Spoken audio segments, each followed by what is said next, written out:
Hey guys, so in this video we shall see about the concepts behind the seepage analysis. Let's start with the first question. The range of void ratio between which quicksand condition occurs in cohesionless granular soil deposits is. So we have one concept called quicksand condition. So for that, what could be the void ratio range for that cohesionless granular soil deposits? Only for cohesionless soil, the quicksand condition occurs. Quicksand condition would not occur in cohesive or clay soils because clay has cohesion. Cohesion will give the shear resistance, shear strength. But in case of cohesionless granular sand deposits, there is no cohesion. So only shear strength is given by the angle of internal friction. So the void ratio range is 0.6 to 0.7. Let's see more about the quicksand condition and its formula. So what is the quicksand condition? When the seepage pressure is equals to submerged weight of soil mass, submerged unit weight, that is gamma submerged weight of the soil mass, when that equals to the seepage pressure. Seepage pressure means the pressure exerted by the flowing fluid to the solid particles or the soil particles. That's called seepage pressure. So when that pressure equals to submerged unit weight of soil mass, then that condition will be called as quicksand condition. And in that quicksand condition, the soil will lose all its shear strength, that is shear strength will become zero. That means there is no angle of internal friction, so shear strength will be zero for cohesionless granular sand deposits. In case of cohesive clay soil, there will be a shear strength possessed by cohesion. So that's why in cohesive soil we don't have quicksand condition. So quicksand condition only occurs in cohesionless soil and when seepage pressure equals to submerged unit weight of soil mass. Now let's see about the critical hydraulic gradient that is given by IC is equal to Z minus 1 by 1 plus E. G is the specific gravity of soil solids, E is the void ratio. Or we can also give the relation like this, G minus 1 into 1 minus N. For fine sands and silts, the specific gravity will be approximately 2.65. So when specific gravity is 2.65, then that means 2.65 minus 1, that is 1.65 divided by 1 plus E. When E is approximately around 0.65, then this hydraulic gradient will become unity, or that is 1. So I is equal to 1. That means it will be that soil condition is at the verge of quicksanding. So quicksand condition will be at the verge when the critical hydraulic gradient equals to 1. And for the FOS, that is factor of safety, is given by the ratio of IC by I. IC is the critical hydraulic gradient and I is the prevailing hydraulic gradient, that is given by del H by L. So L is the length of soil strata and del H is the difference in head levels. So if this is the factor of safety, IC by I is the prevailing hydraulic gradient. So that hydraulic gradient should be IC by FOS. So that when that will be occurring, we don't have the quicksand condition. And we shall see more about the seepage pressure force and specific seepage force. The seepage pressure is given by small ps is equal to I Z gamma W. I is the hydraulic gradient, Z is the head or the elevation head, we can say correctly. Z means elevation head, gamma W is unit weight of water. So this seepage pressure when equals to gamma submerged, then quicksand condition will occur. And seepage force is given as seepage pressure into the area. So the elevation head into the area of the soil, area cross-sectional area of the soil will give the volume. So I into volume into gamma W. And the next is the specific seepage force that is given by capital P SS equal to IW, I gamma W only. So these three things are important when we want to calculate the seepage pressure or force or specific seepage force. So these are all about the quicksand condition. Now let's move on to the next question. At a given location, 8-meter thick saturated clay. So this is the saturated clay layer which is 8-meter thick, having natural water content as 30% or 0.3, and the specific gravity of that clay is 2.7. It is underlined by sand. So below the clay layer there is a sand layer. The sand layer is under artesian pressure of 3 meter of water head. When we put a piezometer here, the water level will be rising about 3 meter. That is due to the artesian pressure or the well pressure. How deep can a excavation be made before the bottom heaves. So in the clay layer, we have to excavate some amount of soil such that the clay layer would not heave. That is, it is not collapsing. So how much is the depth of excavation can be made safely? That is the point to calculate. How deep can an excavation be made before the bottom heaves? Here the answer is option A, 6.45 meter. Let's see the calculation part. For maximum excavation, downward pressure is equal to upward pressure. So how downward pressure is occurring? From the clay layer. So this is the downward pressure, and upward pressure is given by this uplift or the artesian pressure. When these two pressures are equal, then that means we can get the maximum excavation.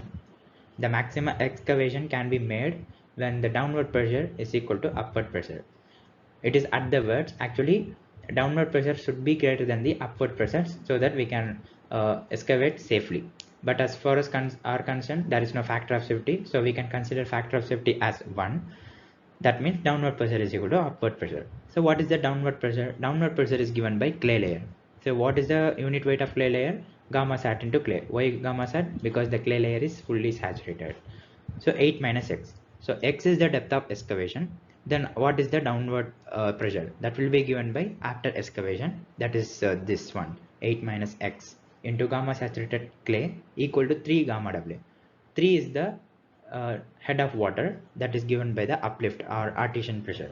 So 3 into the unit weight of water. When we calculate gamma sat by using this relation z plus e by 1 plus e into gamma w, we will get the gamma sat value as 19.02 because we know z value, we know e, and we know gamma w. So all the things were known, then we can find the value of x, that is 6.45 meter. This is an important question in which we have to calculate the depth of excavation without heaving or the without bottom heave. Now let's move on to the next question. The flow net constructed for the dam is shown below. So this is the dam, and this is the upstream side, this is the downstream side. There is a flow net constructed. Taking the coefficient of permeability as 3.8 into 10 power minus 6 meter per second, the K value is given as 3.8 into 10 power minus 6 meter per second. What is the quantity of flow under the dam per meter width of the dam? So what is the quantity of flow that we have to consider, that we have to find in terms of centimeter cube per second? We know the flow net diagram, we know the upstream head, we know the downstream head, and what else? All the things were known. So just to substitute in the relevant formula to get the answer. Here the answer is 7.182 centimeter cube per second. Now let's see how to calculate. So the quantity of flow under the dam per meter of the dam is given by kh into nf by d. So we know the value of k, that is 3.8 into 10 power minus 6 meter per second. We have to consider the units very carefully. And h is the head. What is the head difference? Upstream side is at about 6.3 meter from the base or the ground level, and the downstream level is at the ground level. So the difference between them is 6.3. So the h value is 6.3, and nf by d. Nf is nothing but number of flow lines. So flow channels, or we can say flow channels. Number of flow channels is the nf, and nd is the number of equipotential drops. So how to calculate the flow channel, that we can see now. So here one flow channel 1, here another flow channel 2, and here. So we have 3 flow channels, and similarly we have a number of potential drops as 1, 2, 3, 4, 5, 6, 7, 8, 9, and 10. So we have number of equipotential drops as 10 and number of flow lines as 3. So we know all the values over here. We can substitute all the values over here so that we can find the value of Q in terms of centimeter cube per second per meter with the dam. And we shall see more about other points. Nf by d is called shape factor. This ratio is called as the shape factor, and it depends on boundary conditions, that is the flow net conditions, and it is independent of the K and H value. K is permeability and H is the head difference between upstream and downstream. This point is a more important thing. This shape factor, that is ratio of NF and ND, is independent of K and H, and it depends only on the boundary condition or the flow net. And now let's see other things. PS is the seepage pressure that is given by H minus ND into del H into gamma W, and HW is nothing but H minus ND del H plus or minus Z. Z is the elevation head.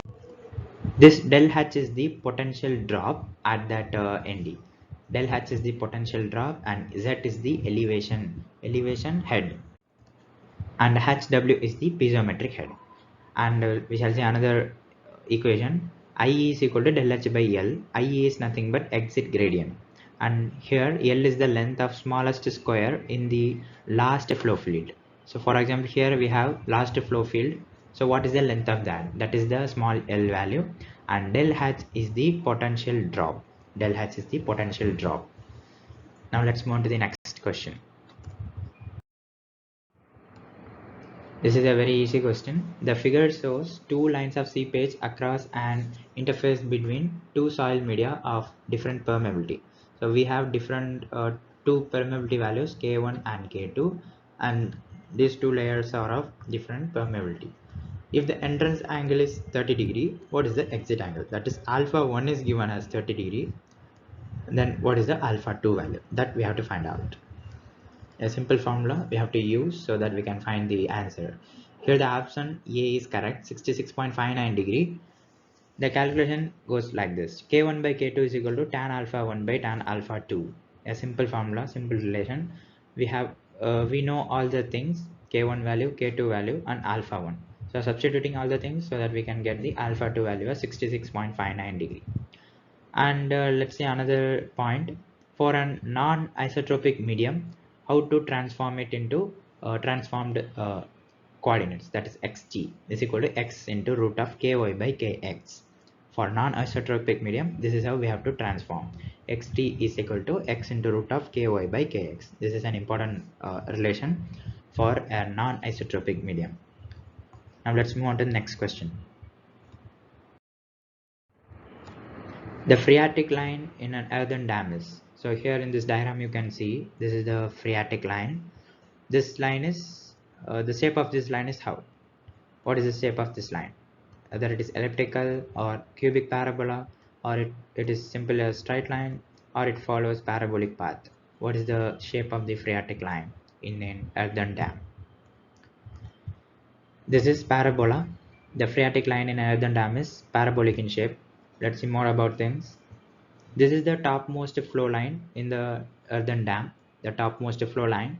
So that means the pressure above this line will be atmospheric. The pressure above and on this line or the phreatic line is atmospheric, and the pressure below it is below the which will be hydrostatic.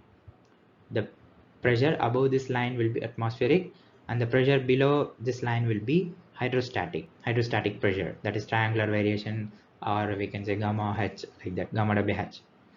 The soil mass below is completely saturated. This is also a major thing. The soil mass below this phreatic line is completely saturated. That means there is no air voids, and the soil mass above will be either saturated or partially saturated. That could be anything, but the soil below this phreatic line will be always completely saturated. The phreatic line starts at a distance of 0.3 L. In this diagram you can see this is actually the phreatic line extended up to here. This extension will be 0.3 times L. And what is L? L is the projection. L is the projection. This is the L value, and 0.3 times of the L. At that point the phreatic line will be starting, and the pressure above it will be atmospheric and below it will be hydrostatic. These are the important points regarding phreatic line in an earthen dam. So we have almost seen all the question. Now let's see one bonus question also. A seepage flow condition is given in the figure. The saturated unit weight of the soil is given as 18 kilonewton per meter cube. Using unit weight of water 9.81 kilonewton per meter cube, the effective vertical stress on the plane XX will be. So this is a seepage condition. So water flows from this water basin to this. So that means the seepage is downward. We have two types of seepages. One is downward, another one is upward. Here in this problem, we see the downward seepage condition. So we have the soil mass over here for about 6 meter length of soil mass, but we have to find the effective vertical stress at this XX plane. What is the effective vertical stress at this plane? That we have to find out. First, we shall see the relation. When there is a seepage condition, then how to calculate the effective stress. Effective stress will be given as gamma submerged Ez plus or minus gamma WHF. So gamma submerged Ez will be as such that we follow in the effective stress calculation. But in case of seepage condition, we have to add this term plus or minus gamma WHF, because the seepage is accompanied by the water. Water only exerts the pressure towards the soil particles. So that's why gamma W into the head of the water. Now we have to see whether the seepage is downward or upward. Here in this diagram, we see the seepage is downward. See, the water is seeping like this. So seepage is downward towards the soil. So that means it is increasing the effective stress of the soil. When the seepage is downward, the effective stress will be increasing. When the seepage is upward, then the effective stress will be decreasing. So that is why quicksand condition happens. In case of quicksand condition, the seepage is upwards. So when the seepage is upwards, when the effective stress equals to submerged weight of soil, then the quicksand condition will be occurring. But when the seepage is downward, then the effective stress will be increasing by plus gamma W IZ. Now let's see the things regarding what is I and how to calculate that. I is the hydraulic gradient. So how to calculate the hydraulic gradient? Hydraulic gradient is given as head head of the water flow in the soil divided by length. So what is the head difference? Here we can see at the upper basin, difference between the lower basin, that is 3 meter, and L is the length of the soil is 6 meter. So I, that is hydraulic gradient, is given as 3 by 5, sorry 3 by 6. Hydraulic gradient, that is I, is equal to 3 by 6, and we know I value, and we also know the gamma W value. Now we have to find what is Z. Z is nothing but the level at which we have to find the effective stress. So we have to find the effective stress at this XX level. So what is the EZ value? This is the EZ value, that is nothing but 5 meter. So gamma submerged EZ, gamma submerged, we know how to find that. That is simply z plus e by 1, z minus 1 by 1 plus c, like that. Simply substitute using the gamma submerged unit weight formula by using the formulas or the gamma sat values of the soil, that is given as 18 kilonewton per meter cube, and Ez is the level at which we have to find, that is 5 meter, and gamma W 9.81, I we have found 3 by 6, and Z is the level, that is 5 meter. So upon substituting all the things, we can find the value as 65.475 kilonewton per meter square. So if you have any doubts over this formula or any other thing, please comment on the comment section. Thank you for watching the video. We shall see in the next video. Thank you for watching. Please share and subscribe with your friends. Thank you.